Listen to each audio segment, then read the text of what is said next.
皆さんこんにちは。いつもシステム組み立てチャンネルをご覧いただきましてありがとうございます。今日は売上10億以上、システム予算1500万円規模の企業さんにぜひお届けしていきたいと思っております。今日は大滝と新森です。今日はですね、システム導入で失敗する前に読んでほしい業務フロー設計の進め方ということで、4部作目のなんと4部作目になります。今日はですね、こういう内容をお届けしていこうと思っております。システム導入成功率を高める業務設計書の進め方っていうことで、このね、1500万円の予算をかけてるのに失敗してほしくないから、我々クライクがやってる業務設計のノウハウを出そうと思ってます。なので、もしかすると私たちクライクのような企業さん、コンサルティングをされてる企業さんだったり、システム開発をしてる企業さん見てるかもしれないんですけど、どうぞ真似してください。この業務設計の進め方を真似ていただいて、システム導入成功率を一緒に 100% にしていただけたらっていうふうに思っております。もちろんユーザー側の企業さんはこの業務の進め方の現状業務フローをしっかり自社で見つめ直して、ぜひ私たちクライクと理想の業務フローを考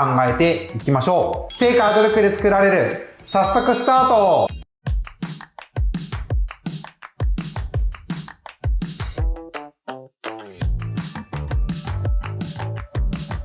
では早速システム導入成功率を高める業務設計書の進め方をお話をしていきたいんですけど、よくある業務設計書の進め方ってどうだと思いますか？いけてない企業さんとか失敗する企業さんがやりがちな業務設計書の作り方。業務設計書がない。なるほどね。仮に作ったとしたらどんなんだろうね。もうよくわかんない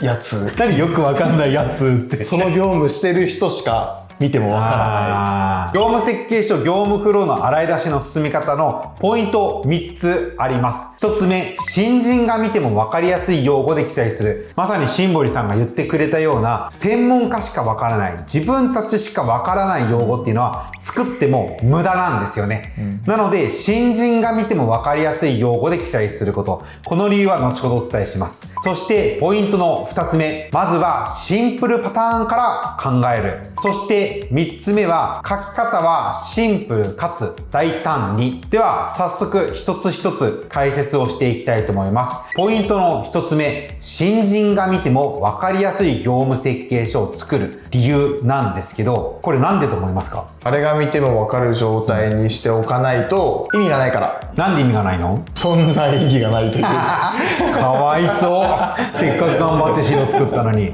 実はこの動画の1本目でお話をした提案依頼書の RFP の2つ目、提案依頼内容のところがすごく参考になるんですけど、企業情報及び現行業務フローと現行システムの相関関係なんですよね。じゃあこの RFP って誰が誰に出すかのところで考えてもらいたいんですけど、システム導入をしたいと思っているユーザー企業がシステム屋さんに伝えるんですよね。その時に自社の業務を知っているような企業さんを選ぶか、自社の業務は知らないけどシステムに強い企業さんを選ぶかでいろんなパイが変わってくるんですよね。例えば製造業に特化した IT ツールベンダーを探すってなったらすごく数が少なくなっちゃうんですけど、ツールに詳しい企業さん、システムに詳しい企業さん、業務改善に詳しい企業さんだったらパイが広がると思うんですね。っていう観点で言うと、先ほどお伝えしたように新人が見ても分かりやすい、つまり誰が見ても分かりやすい業務フローを自社の業務のことを知らない、自社の業界のことを知らない IT ツールベンダーに依頼することによって掛け算が生まれてくるんですよね。なのでそういった観点で言うと、新人が見ても分かりやすい用語で記載するっていうのがすごく必要なんですよね。新人が分かりやすい業務フロー設計書が作れたらどういう風なメリットがあるかなんですけど、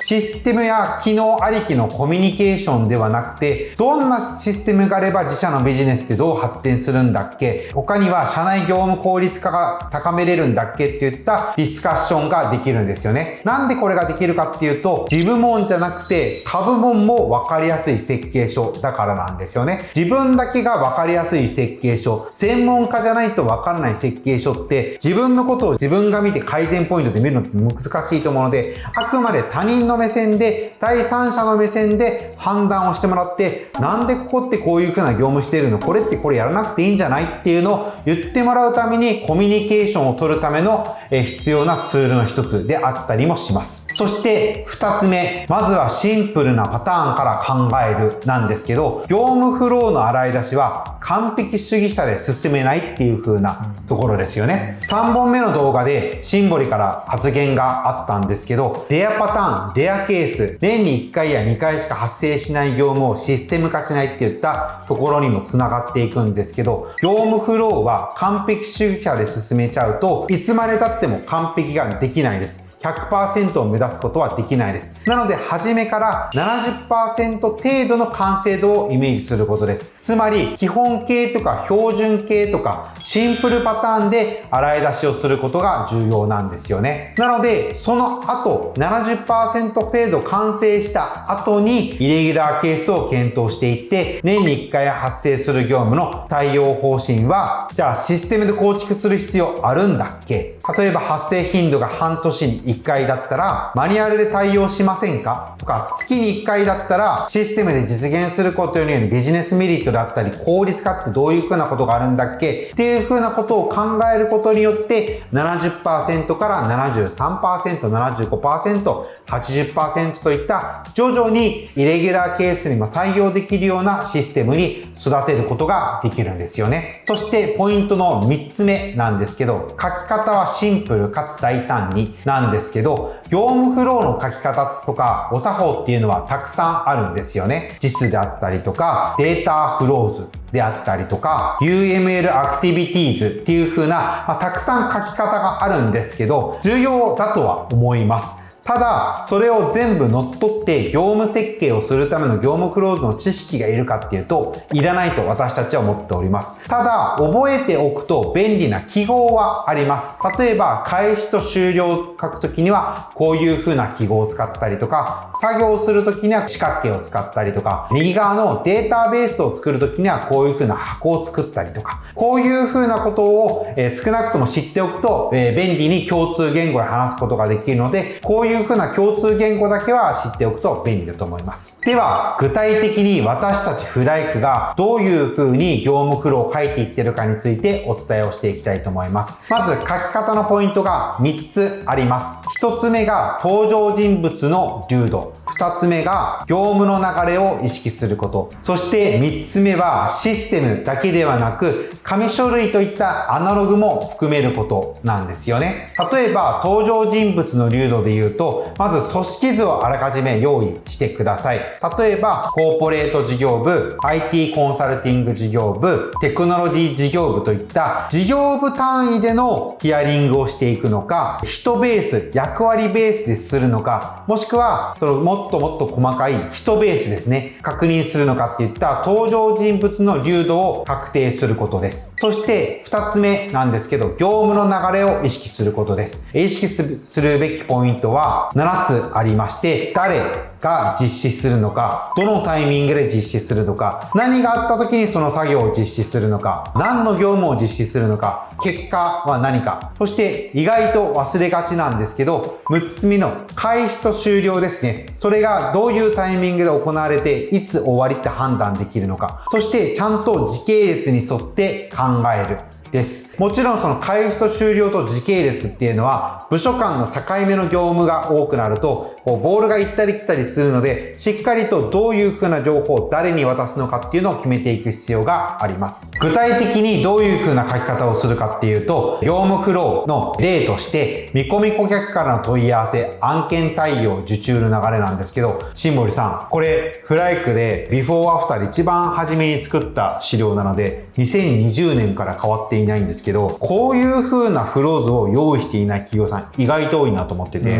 これだけでも用意するとちょっと便利そうじゃないですか。そうですね、わかりやすいですね。で、リュードもこの程度でいいなと僕は思ってて、お客さんが用意してくれる業務フロー図っていうと、左の、縦軸に顧客、担当営業、営業事務、営業部長、経理、システムといったこういう風な軸ですね。あとは問い合わせ、案件対応、受注といった時系列。そしてそれでどういう風なことをするのかっていう風なアクションといいますか、業務内容を書いてるんですよね。これだったら現場の人でも書けそうですよね。書けそうですね。こういったものを業務フローを、いろんな領域で書いていくっていう風なことをやっております。そして意外と忘れがちなんですけど、システムっていうと IT ツールとかなんかパソコンのようなイメージあるんですけど、アナログもしっかりとしたシステムなので Excel や Access、デジタルツール、IT ツールはもちろんなんですけど、紙とか社内ルールとかっていうのも忘れずに業務フローに記載をしていってほしいなと思っております。じゃあここまで業務フローの書き方についてお話をしてきましたが、日頃書いていないお客さんが業務フローを書くときにポイントを3つお話ししましたが、なんか新堀さんがお客さんに業務フローの書き方を説明するときにこういう風な書き方をしたらいいよとか、なんか注意した方がいいよみたいなポイントってもしあれば教えてください。タスクを洗い出しましょうみたいな話はよくするかなっていう風に思ってて、もう流れとかはどうでもいいので、日頃やってるタスク、月次何やってるのか、日次、週次、年、クォーターに1回とかいろいろあると思いますけど、それをとりあえず全部書き出してテーブルに載せましょうと。で、じゃあそれを付箋とかでこう並べながらこの順番にやってるよねとかっていうことをやっていくと、おのずとなんとなくふわっとしたフローができるので、じゃあそこからこうまとめていきましょうねみたいなやり方っていうのはやったりするかなと思います。どういう風なツールを使えば業務フローの洗い出しってできますか？ミロとか、あとExcel でもできますよね。ミロが付箋の機能とかもあったりとか、みんなで一緒に作業ができるのでやりやすいのかなと思います。ミロも Excel も使えない人たちはなんかおすすめのツールあったりしますか？紙です。紙？付箋、ポストイットに書いて貼っていくが一番やりやすいと思います。私好きなのはホワイトボードにポストイットを貼っていくのが分かりやすいなと思ってて、